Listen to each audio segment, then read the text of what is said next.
How to Train Your Dragon wrecked a lot of adults when they rewatched it as grown-ups, not because of the dragons, because of the father. A father who loves his son deeply but is so locked into who he needs his son to be that he cannot see who his son actually is. To understand what happened to Hiccup, we have to look at the psychological foundation of his entire world. Subscribe to the channel before you continue watching and consider joining the Patreon to help support me with these videos. We all know the basic lore of Berk. It's a society built on 300 years of perpetual war. Traditional Viking masculinity is depicted exclusively through physical strength, stoicism, and prowess in battle. You are either a burly dragon-killing warrior, or you are a liability. Now, before we get to the Night Furies and the Disowning, we have to establish the baseline of Hiccup's existence. Hiccup is decidedly not burly. He is an empathetic, intellectual engineer in a society that only values blunt force trauma.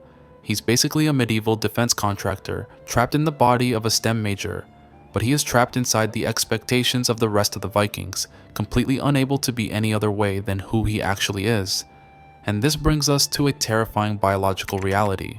In the beginning stages of life, the primal brain makes a non-discriminatory connection. If we want our needs met, we must ensure that our caregivers approve of us and never reject us, because if our caregivers reject us, they will not provide the needs for survival. Since the primal brain cannot make distinctions, anytime it senses parental rejection, it panics. It literally concludes that your survival is being threatened. This is why your father's disapproval felt like the end of the world when you were a kid. Because at the deepest neurological level, it was supposed to. Let's look at the facts of the opening dragon raid. Hiccup isn't being reckless during this raid just to be annoying. He is desperate. He is trying to be seen. He designs a mechanized net launcher so that even the clumsiest of teens can trap the deadliest of dragons. He defies his father's orders, sneaks out, and actually succeeds.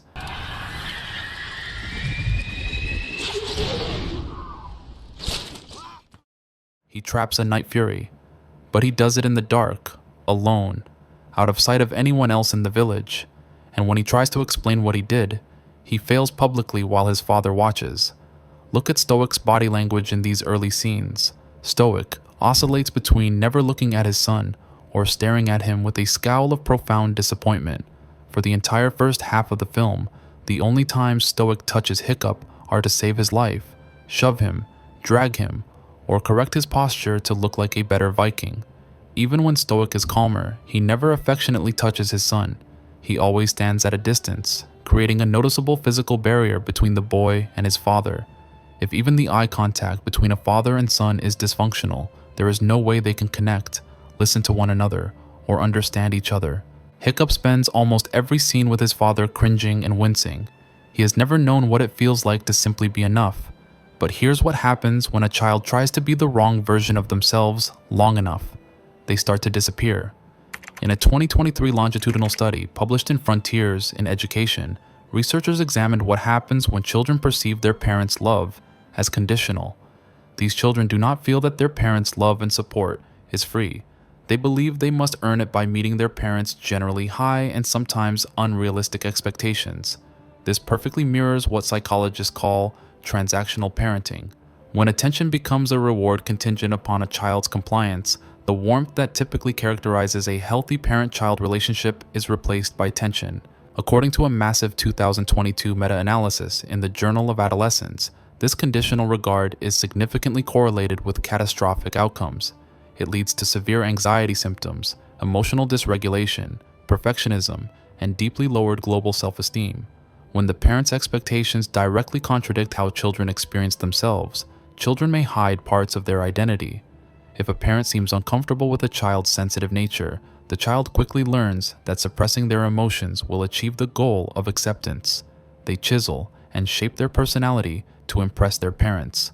And look at how Stoic systemically reinforces this. Stoic decides to ship Hiccup off to dragon training. This isn't an educational opportunity. This is Stoic's attempt to fix what he sees as broken in his son. Hiccup immediately panics and tries to tell his father that he cannot kill dragons, but Stoic talks over him. This conversation is entirely one-sided, with Hiccup trying to explain himself and Stoic ignoring him in favor of telling him exactly how to conform. Stoic doesn't ask what Hiccup is good at. He prescribes what Hiccup needs to become. And this brings us to the parental investment problem. Parenting is a process of investment. Parents not only invest their care and energy, but they also invest their assumptions, ambitions, and dreams about how this person will turn out. The more investment parents make, the more firmly they become attached to expecting a cherished outcome. Stoic is deeply invested in his vision of Hiccup. That investment is real. His love is real. But his blindness is also real.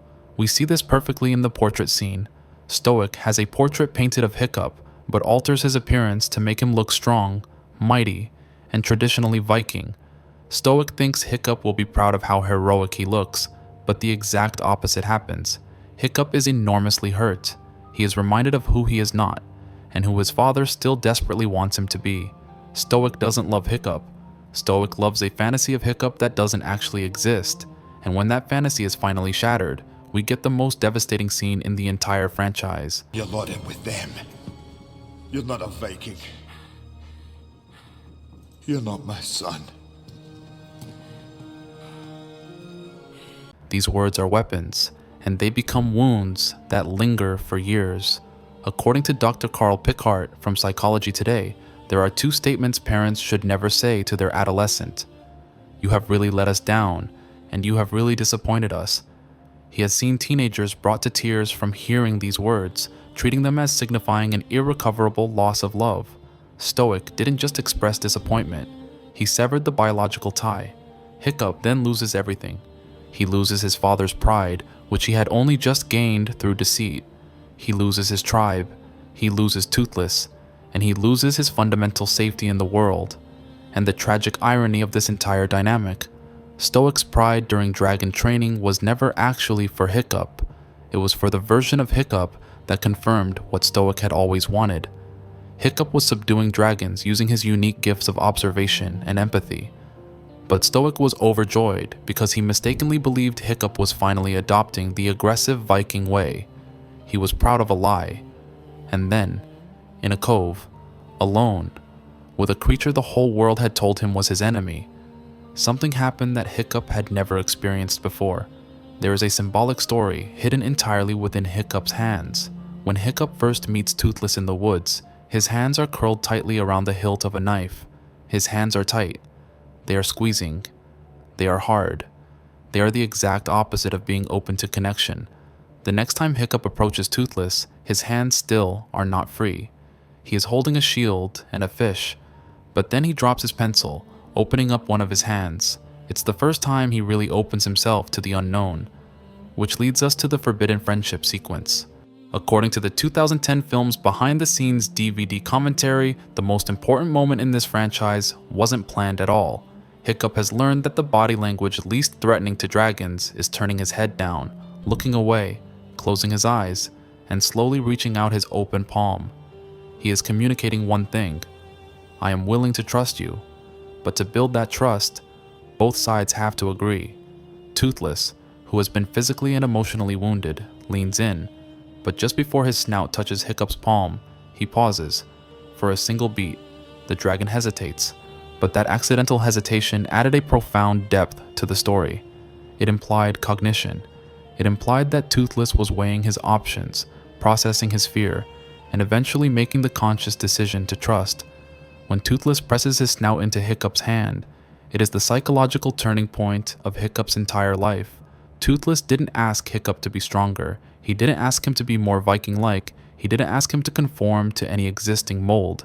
He met Hiccup exactly as Hiccup was, and in doing so, he gave Hiccup the first experience of unconditional acceptance he had ever known. Notice how the film's composer John Powell underscores this transition.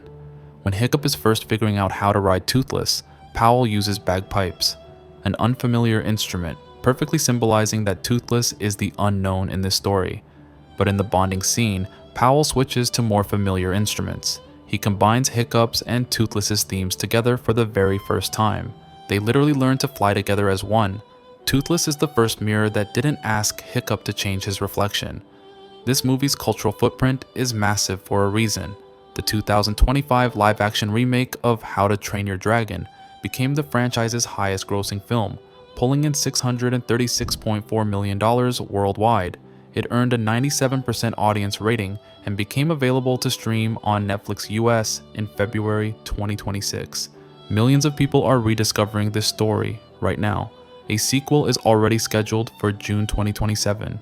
We keep coming back to this story because it validates a very specific, very quiet kind of pain, the pain of the wrong child. And this brings us to the brutal reality of the real world. In the movie, Stoic gets a redemption arc. Stoic apologizes for making his son feel he had to do something big and dangerous to be accepted. I'm sorry. For everything. Yeah, me too. They share a genuine hug.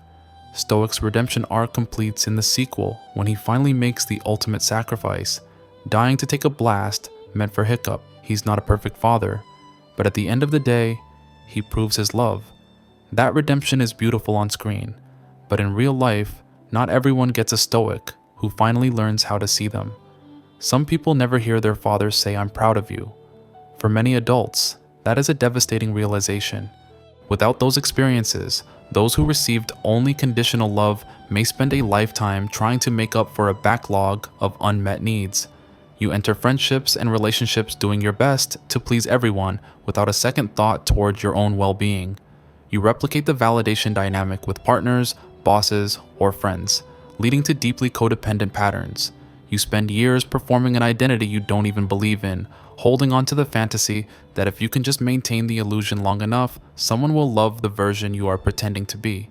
If you were raised by emotionally immature parents, you were taught implicitly that their love was conditional. You were taught that if you could just behave the right way, you might finally earn their acceptance. But acceptance doesn't mean forgetting or forgiving what they did. Acceptance hurts. Not because it's wrong, but because it acknowledges the loss you've been trying so hard not to feel. It is the loss of the parent you never had, the parent who saw you, nurtured you, protected you, and delighted in who you were actually becoming. Acceptance simply means letting go of the fantasy that they will suddenly become someone they have never shown themselves capable of being. But whatever you went through, it does not result in a predetermined destiny. Child-parent relationships aren't the only relationships we have in life, and this is the true meaning of Toothless. Toothless is proof of a fundamental psychological principle. The first being who accepts you exactly as you are can change the trajectory of your entire life. For some people, that being is a parent. For others, like Hiccup, it was a dragon. For real people in the real world, it might be a teacher, a friend, a therapist, a creative community, or your own hard-won self-knowledge. Hiccup sees his empathy as a weakness for much of the movie, but later he realizes that his failure to kill the dragon unlocked both a new friendship and a completely new way of life for his village. The village's 300 years of war ended not because someone finally built a bigger axe. It ended because a boy, who was told he was useless, understood that what they feared wasn't what they thought it was. The very thing Stoics spent years trying to eliminate in Hiccup was the exact thing that saved everyone. Energy once spent trying to earn parental approval can be invested in relationships that actually nourish you. You can stop making yourself small in the hope that they will one day make room for who you truly are. Toothless couldn't give Hiccup what Stoic couldn't, but Toothless gave Hiccup something different. He gave him the lived experience of being chosen, and that was enough to change everything. For some of you watching, your Toothless hasn't appeared yet, but Hiccup's story is proof that it can. You can be surrounded by people and still feel completely alone if they only know your performance. The real terror isn't being abandoned. It's being loved for a version of yourself you cannot sustain. And for those whose father never becomes stoic in the final scene, for the ones who never get the hug, never get the apology, and never hear the words they spent their entire childhood chasing, the truth is this: you were not wrong. You were never wrong. You were just different.